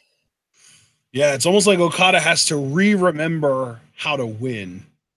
And that's an excellent way of putting it, partner, and one that I would absolutely subscribe to. And Jay White there kind of gathering himself. Because we've also got to remember Okada got the first fall in that 2 out of 3 falls with Omega. So he hasn't won in a singles context since that first pinfall. He lost to Omega twice in a row. Then he went to a 30-minute draw with Suzuki on Suzuki's 30th anniversary show. And then he lost to ZSJ in singles on a Rev Pro show. So Okada really does need to kind of remember how to win again in singles. Absolutely. And Jay White, now look at this. Wow. Jay White's so arrogant, literally using his foot and just like pie facing Okada with his foot. Now Jay White. Oh, but Okada. Forearm there to the face. Another forearm there. Okada fighting back. Oh, but there's the chop from White. I don't know, man. Okada seemed a little bit out of it, a little bit off his game. Oh my God. It was a suplex into the turnbuckle, but it was also might as well have been a brainbuster because Okada landed head first on the mat. Now White using Okada's hair to drag him over to the rope so he can choke him on the bottom rope. Now there you see the knee there. My God. Jesus, Jay. And gonna pull Okada. Is this gonna be like an apron hung DDT? No. Slams his sternum and face right in the apron. Tell you, Jay White. Elbow in the chest and neck area. I think dominating right. Oh, and look at this. He's literally tearing off the ring skirt and using it to try and suffocate Okada. What the hell? Jay White is a malicious, vindictive SOB. Referee counted really fast there, yeah, because that's more than just kind of a little bit illegal. That's downright dangerous to Okada's life. Absolutely, and you gotta they putting the ring skirt right back on. Oh my God! And you gotta think about Okada's net worth to New Japan. They don't want anything happening to one of their golden geese. And now chop there. Wants to deal with a death in the ring ever again. No, certainly not. Oh, forearm to the face with the cover, and only 2 there on the former champion. When you said forearm to the face, I'm thinking like, oh shit, did we end up out of sync somewhere that I'm missing this forearm exchange? But no, it was just he just dug his forearm into Okada's face in the pinfall. Exactly. CJ White there's got Okada isolated. Oh my God. Jay's doing really well for himself here, but let's not forget in the last match, Suzuki was doing pretty damn well for himself and still ended up losing. So the momentum of these matches, especially against the ace types, which we know Tanahashi's been the ace, Okada the current ace, you know, you never really feel secure, even when you have a pretty dominant hold of the momentum. And there, White just using Okada's hair again to slam him back and head first back into the mat. Now, Jay, what is he thinking here? Pump handle. What's he going to do, John? Is he going to pump handle backbreaker? Nice. 1, 2, and Okada kicks out. That was kind of a little like bunny hop kick out, but it works. I got to tell you, partner, for my money, I think Jay White entering this tournament was the best investment he could have made on himself.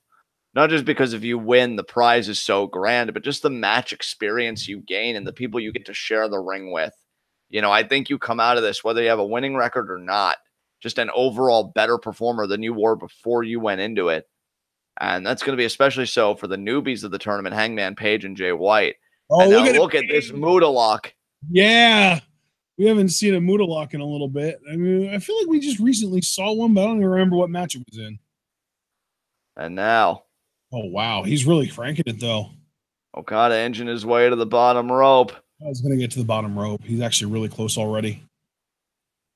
Jay's really look at the fish hook there by Jay White. Oh, Okada to the rope. Referee counting. Jay White releasing the hold. But, I mean, what a statement Jay White could make. You know, you took the U.S. title from me. but you didn't take away my fire. You didn't take away my passion. And with it, I just beat probably the greatest IWGP heavyweight champion this company has ever known. Certainly from an empirical standpoint, from an objective standpoint, with all the records he shattered, that is objectively true. Okada's the most dominant IWGP heavyweight champion ever. And for Jay White to beat him, I mean, my God, what does that say about his career trajectory? And he's got Okada by the hair here. And Okada there swatting Jay White away, but Jay White again. Just got Okada by the hair, almost really just disrespecting him. And Okada there meeting him out of a snapmare takeover there. There's just a weak little, just almost like a taunting shoot kick there to the back. And Okada back to his feet. Oh my God. Oh my God. And now throwing haymaker forearms, whipping Jay into the opposite turnbuckle. He went in, but he got caught. Jay White with the attempted back suplex. Okada, though, there's the DDT. Now, you know, he likes to kip up from this situation most of the time, but he might have a little bit too much taken out of him to do that right now. I thought it was very telling, partner, how Okada just had Jay White throttled by the throat, and he just forearmed the life out of him in the corner. Damn. And now there was the kip up. And the forearm, the running forearm, back elbow.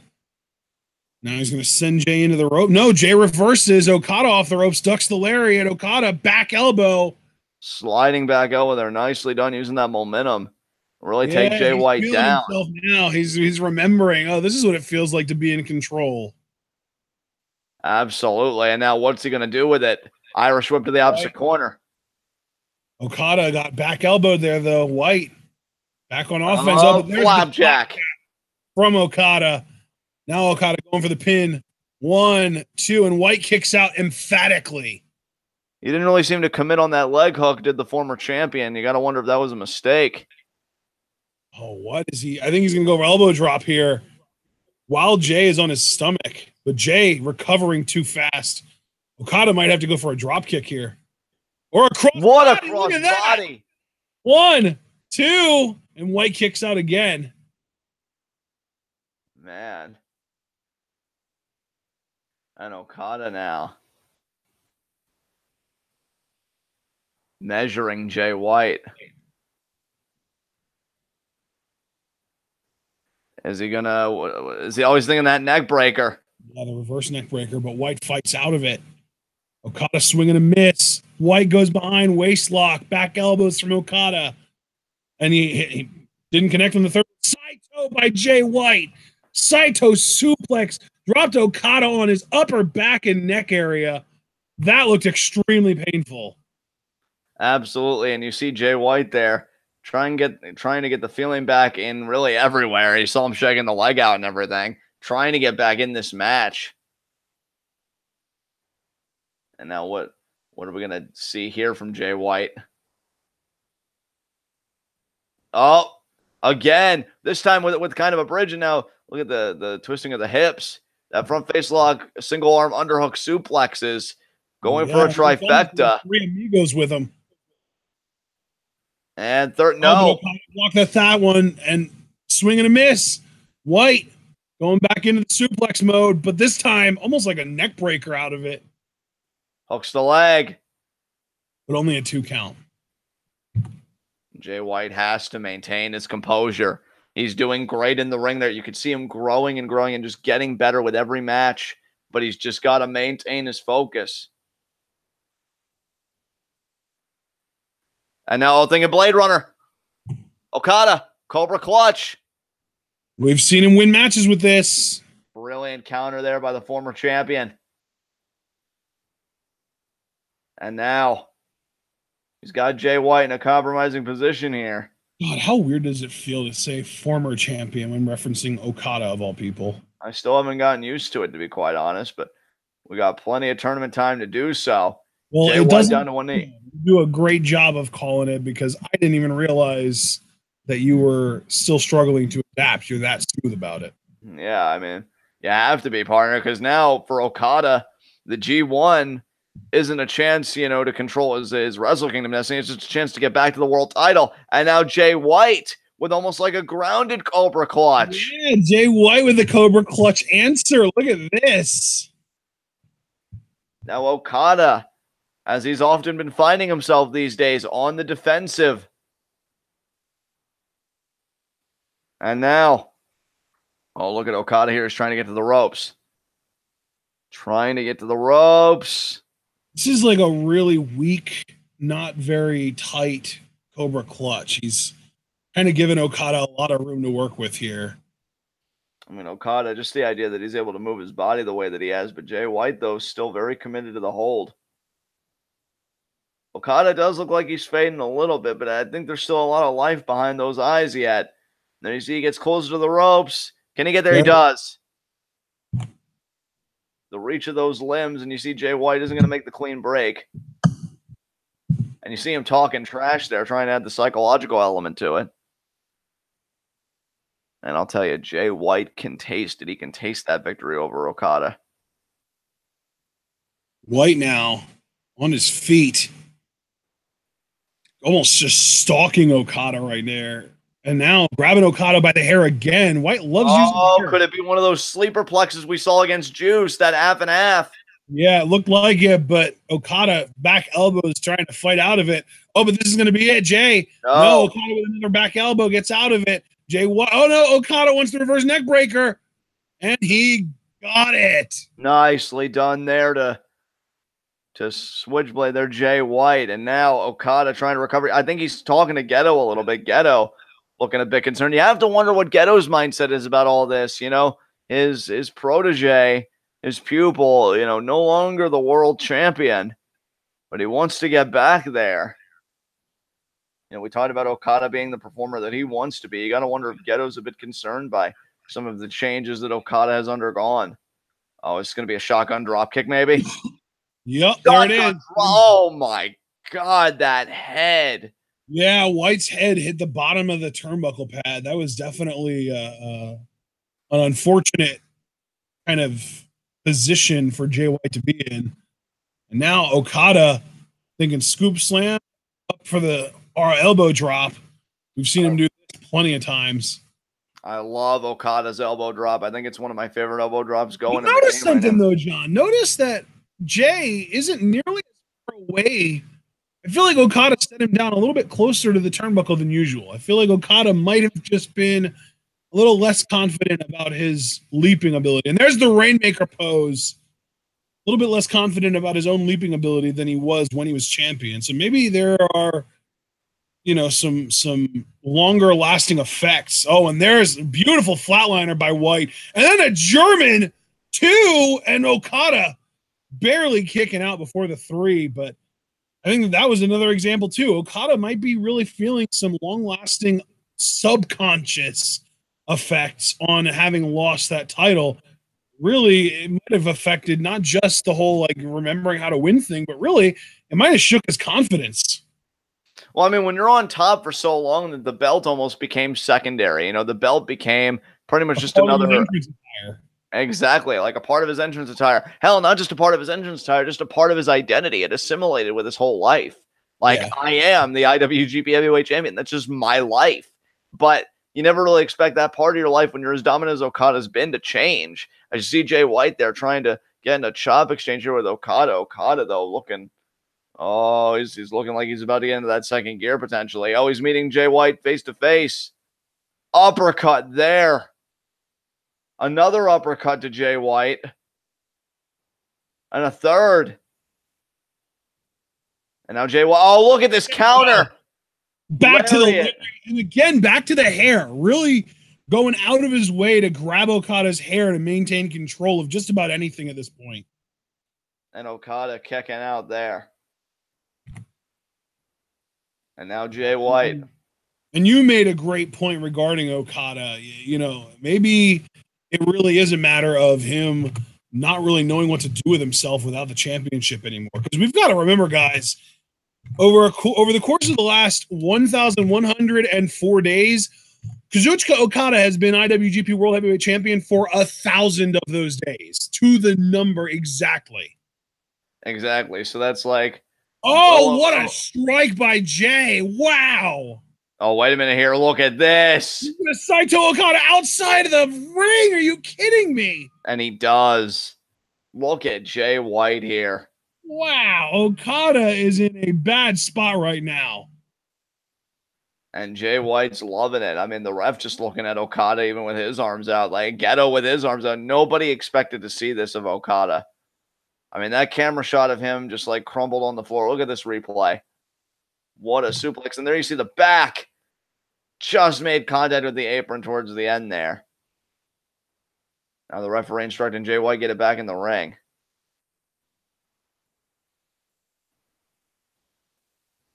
Oh, this is what he did to Juice.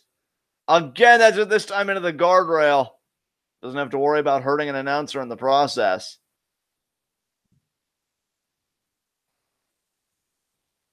And Okada looking spaced. I think Jay White was even somewhat mocking the Rainmaker pose. I think Jay White feels like he's got this victory in the bag. Now he's like mouthing off to Liger. Shoves the cameraman. I mean, Jay White's always had a bad attitude. He's always had a choleric temper, so to speak. But now Okada back in the ring. Wait a minute here. Now, come on. This is taking it a bit far, don't you think? What the hell even? Oh, it's a steel chair. And Geto even saying, don't do it. Now, this would have to be cause for a disqualification, I'd have to imagine. Hangman Page got 2 points via DQ earlier. Look at Geto, though. Geto's just shrugging, like, really? We're really doing this? And now the ref's going to try and take the chair away from Jay White. Jay White shoving the... Now, come on here. That's got to be cause for a disqualification. Okada doesn't know what's happening. Oh, he ducks. Oh, but Okada with a drop kick into the chair right to Jay White's head. I don't know why if you're Jay White, you piss away your chances at 2 points.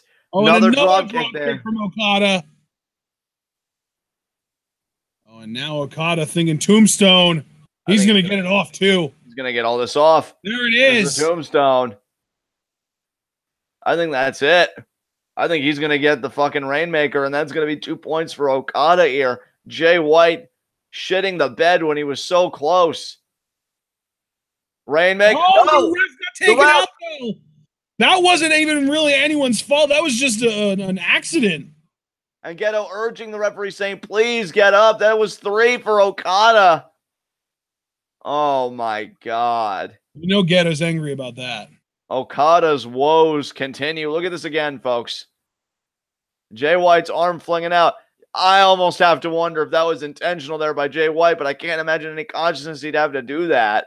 I was going to say, yeah, like if Jay White wasn't conscious enough to duck the lariat, how was he conscious enough to throw his arm out as far as he could to hit the ref? How could he have even known the ref was there? Oh, now Okada thinking another Okada might have been thinking, jumping. Oh, low blow. Jay White with the low blow while the ref's down. And now going right back to the chair. And this whole match has just been proof that Jay White's loyalty is to Jay White and to nobody else. Yeah, absolutely. Nobody questions that, though. He's chaos in name only. Well, and in philosophy, to be fair. That is true. And throws the chair in the face. Is he going to go for the pin right here, or is he going to try and hit Blade Runner first? I think he is thinking Blade Runner first. And Okada here, about to lose this match. Throat slit, he got it. Runner.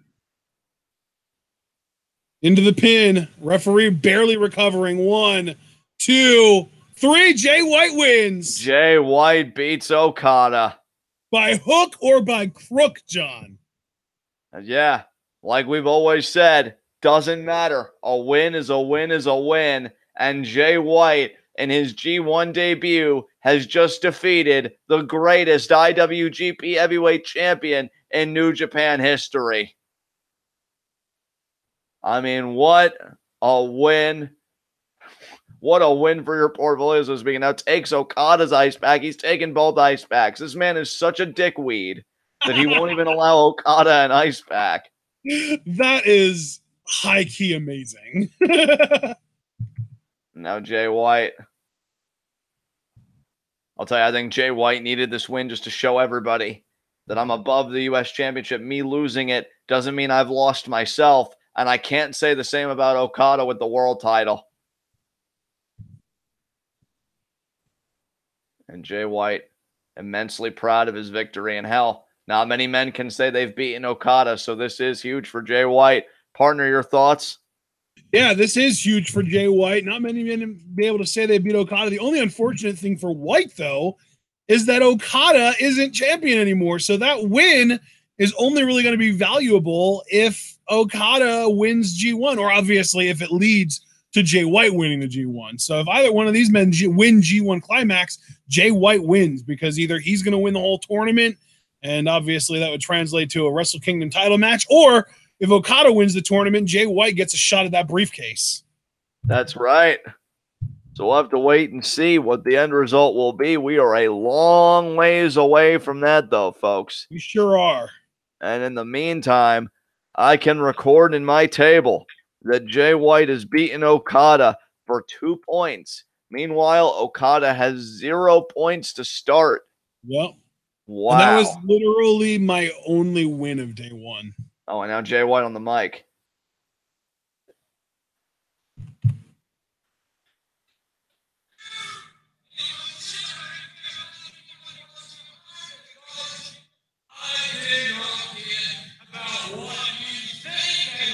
Oh, Jay White saying he doesn't care what any of us think. Yeah, I'm pretty sure he's just gonna, talk shit to everyone and brag about beating Okada and everything. So I'm gonna close out of the video. John, I gotta tell you, man, this was a hell of a first day. Honestly, I definitely think my favorite match of the day was Tanahashi Suzuki, but coming in close behind that would probably actually be Fale Page, because there's the story they told. Page's babyface fire caught me off guard. I thought he was great. And the finish involving the firing squad, I thought was actually a really interesting angle. Yeah, I would agree with you there. And I love Tanahashi Suzuki. It was everything I wanted, and then some, save for Tanahashi winning, but it's to be expected. So really fun bout. Really fun first day here at the G1. I want to thank everybody that joined us. We got 25 people watching now, 15 likes, 1 dislike. If you enjoyed our commentary today, if you enjoyed these matches, please, as you file out, consider leaving a like on the video. We would greatly appreciate it. And with that said, I'm going to hand it over to Ashton to take us home. All right, everyone. That's been our G1 Climax Day 1 A Block live reactions. It's been a hell of a lot of fun, guys. We enjoyed this show. We hope that you enjoyed the show as well as our live reactions to it. And of course, we would appreciate it if you would leave that like if you did. And of course, once this video gets fully processed, you can leave a comment and let us know what you thought. Subscribe to the channel if you aren't already. And then you can also click the bell icon to get notified whenever we go live or upload a video. But the thing is, YouTube's notification system is pretty unreliable. So if you want more reliable notifications, you can just follow us on Twitter, set our Twitters to give you notifications. And then every time we go live, my Twitter account will be like, hey guys, we're live with this show. Join us here at this link. And you can click on the link and you'll just get taken right to the show. It's a great system that we've got going on. So that's a nice little perk. And another perk of our Twitters is that John's pinned tweet is the tweet that you can reply to with your Q&A questions for July. Our actual July Q&A is coming up in a couple weeks here, Thursday, July 26th. My pinned tweet is the Twitwell schedule, so you get to know what's coming up, when our shows are going to be going live, all that fun stuff. And of course, you can also like our Facebook. If you're interested in supporting Twitwell, you've got 3 options. You can choose any or all of them. You can buy our merch on Teespring. You can donate to the Patreon, and only $3 a month on the Patreon will get you exclusive access to the Twitwell Patron Discord channel. That's a huge perk. We have a lot of fun conversations in there.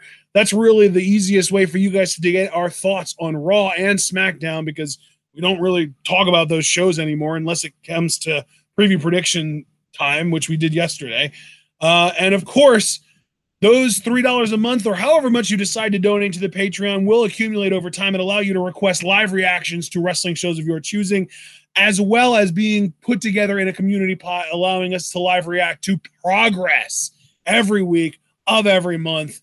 And finally, the best way to support us if you don't have the money to be able to buy merch or to be able to donate to Patreon, share this video Share this channel with all of your wrestling fan friends. Let them in on the best kept secret in the YouTube wrestling community. We are the workhorses of the YWC, and we will see you all for the next G1 day, which is in a few days. I know that it actually does happen much sooner, but we aren't going to be able to live react to it until Wednesday. That being said, we still have Extreme Rules reactions tomorrow. We still have Progress live reactions and 205 live reactions on Tuesday.